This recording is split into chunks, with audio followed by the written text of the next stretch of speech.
Beyond the stage lights. Michael Jackson will always be remembered for the glittering gloves, the moonwalk, the stadiums of screaming fans, and the records that rewrote music history.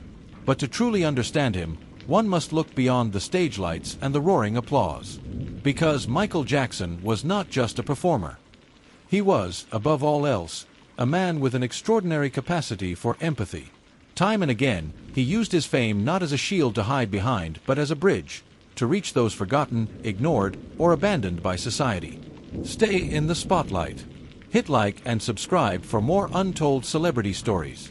One of the most powerful examples of this came in the early 1990s when Michael visited an orphanage in Romania. Cameras captured a few moments: his arrival, his soft-spoken words, the excited faces of children who could hardly believe the king of pop was in their midst. But what the cameras didn't show, the quiet tears, the whispered promises, the gifts, and the deeply personal connections Michael forged with those children, tells us far more about who he truly was. This is the untold story of that day. To understand the weight of Michael's visit, one must first understand Romania in the early 1990s. After the fall of Nicolae Ceausescu's brutal dictatorship in 1989, the world began to see what decades of corruption and neglect had done to the country. Among the darkest revelations was the state of Romania's orphanages. Journalists who entered them found overcrowded rooms filled with abandoned children. Many were malnourished, sick, or neglected.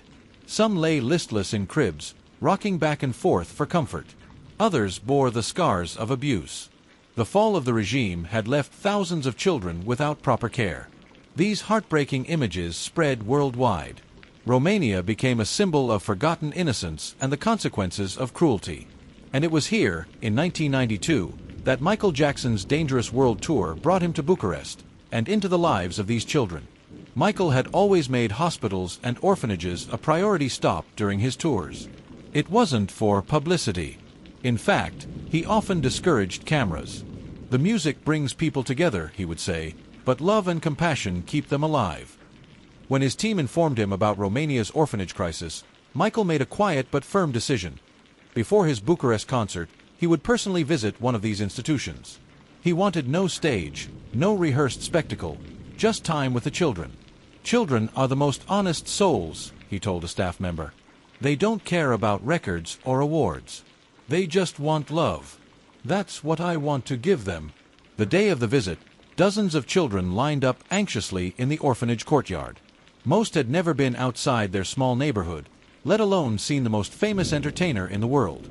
When Michael's motorcade arrived, the children gasped. Some clapped their hands. Others froze, not sure if it was real.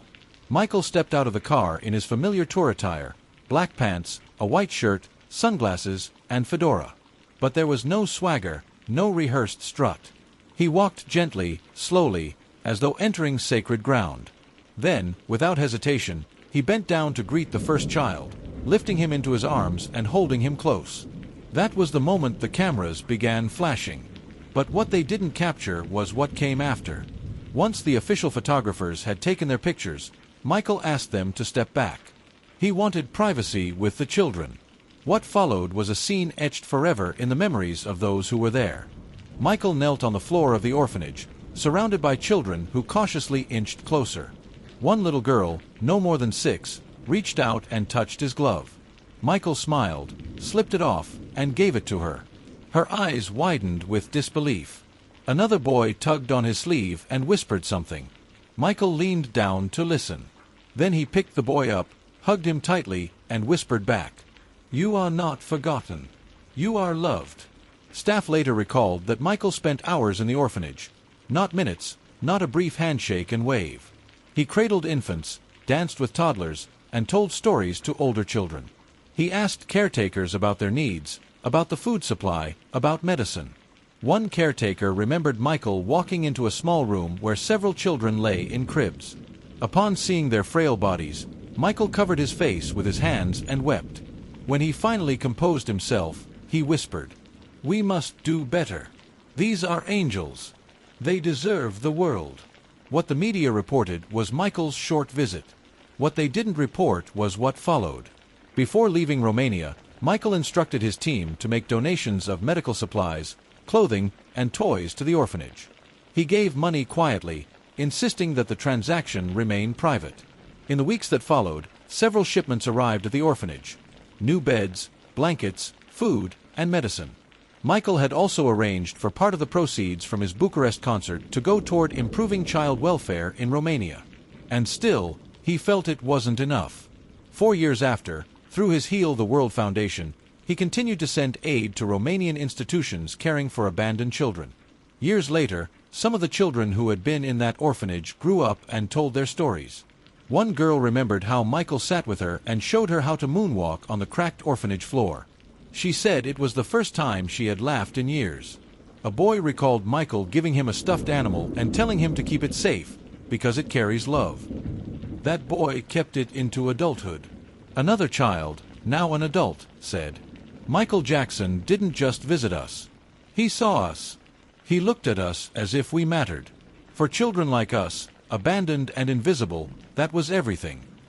Michael carried Romania in his heart long after the tour ended. Friends later recalled that he often spoke about the orphanages, how much they haunted him. "It broke him," one associate said.